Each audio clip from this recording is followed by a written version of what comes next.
In January of 2014, in a quiet and isolated part of Haiti, police officers followed a trail that would lead them to one of the most disturbing discoveries the country had seen in years.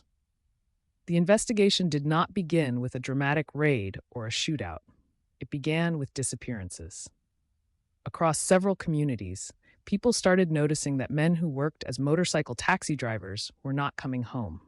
These drivers, known locally as moto taxi operators, were part of everyday life in Haiti. They transported workers, students, and families through cities and rural roads. For many, this job was their only source of income. At first, the disappearances seemed unconnected. A man would leave for work and never return. Another would vanish after picking up a passenger. Families searched. Days passed. Then weeks. Rumors spread quietly, whispers of robberies, abductions, and a violent gang operating outside the main roads. But there was no proof, no bodies, only silence. That silence ended when Haitian police, acting on information from local residents and ongoing investigations into violent robberies, were led to a remote location far from populated areas. What they found there shocked even experienced officers. Hidden in the ground were human remains, not one body, but many. Investigators would later say that at least 10 victims were discovered at the site. The location appeared to have been used repeatedly, suggesting that this was not a single crime, but a pattern of killings. Police described the place as a dumping ground, a killing field. According to authorities, the victims were believed to have been kidnapped during robberies. Many were motorcycle taxi drivers who had been targeted for their vehicles, money, or both. After being robbed, they were allegedly taken to this isolated area and killed. The brutality of the crimes stunned the nation. Haitian police moved quickly. Several suspects were arrested in connection with the discovery.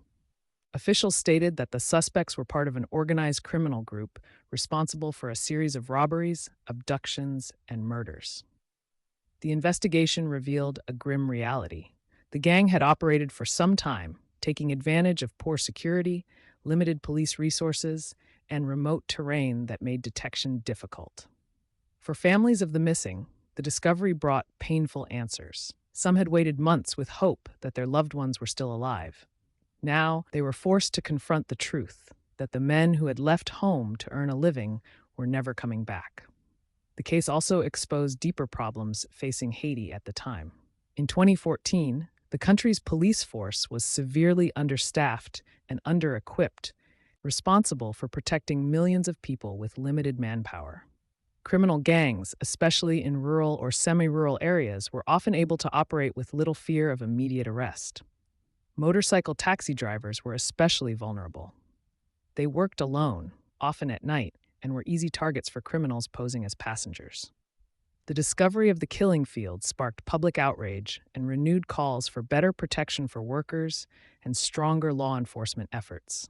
It also highlighted the human cost of unchecked criminal violence, not just statistics, but fathers, sons, and brothers whose lives were cut short. Although arrests were made, many questions remained unanswered. How long had the gang been operating? How many victims were never found? And how many other crimes went undetected in areas beyond the reach of regular patrols? For Haiti, the killing field was not just a crime scene. It was a symbol of lives lost in silence,